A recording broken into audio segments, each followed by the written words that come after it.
भद्रकर श्रीरामनवमी महोत्सव उपलक्षे रविवार अपराह्न विशाल शोभायात्रा सहर परिक्रमा करिछि। नेहरू स्टाडियम बाहरी शोभायात्रा 95टी मेढ़ सामिल होइथिबा बेले प्राय 1.5 लाख ऊर्ध्व श्रद्धालुଙ୍କ जय श्रीराम ध्वनि भद्रक सहर कंपी उठिथिला एवं समग्र सहर गेरुआ रंगर पताका सज्जित होइथिला। अपराह्न 5टा बेले भद्रक नेहरू स्टाडियम ठारू शोभायात्रा बाहरी बंत छक, अपाटीबिंधा, टाउन हॉल छक, राजघाट छक, गौशाला, कंटा बणिया देई पुराणा बजार जाए 12 किलोमीटर परिक्रमा करथिले। तापरे पुराणा बजार अंचल मेढ़ को छाड़ी बाकी मेढ़ गुड़िक प्रत्यावर्तन करथिले। एथिरे विभिन्न सांस्कृतिक अनुष्ठान और धार्मिक संगठन अंशग्रहण करथिले। शोभायात्रा पारंपरिक हस्त निर्मित साजसज्जा पताका और फूलरे समग्र सारा रास्ता सज्जित होइथिला।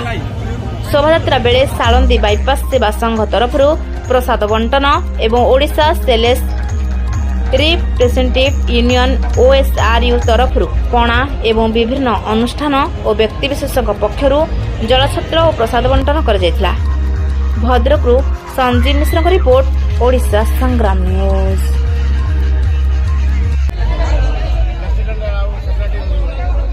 शशिकांत महांती आमर 20,000 लोकर खाद्यर व्यवस्था है जो समरा चांदबाली बाईपास आपणकर भितरकनिका द्वार राष्ट्र समर्थन सेवाई ये 20,000 लोकर खाद्यर व्यवस्था है परिष्कार भाव भल भाव खाद्य व्यवस्था सालंदी बाईपास तरफ आम सेक्रेटरी हिसाब से समस्त सेवा ठीक ठाक आम चले। केते लोक आयोजन कर 20,000 लोक आयोजन।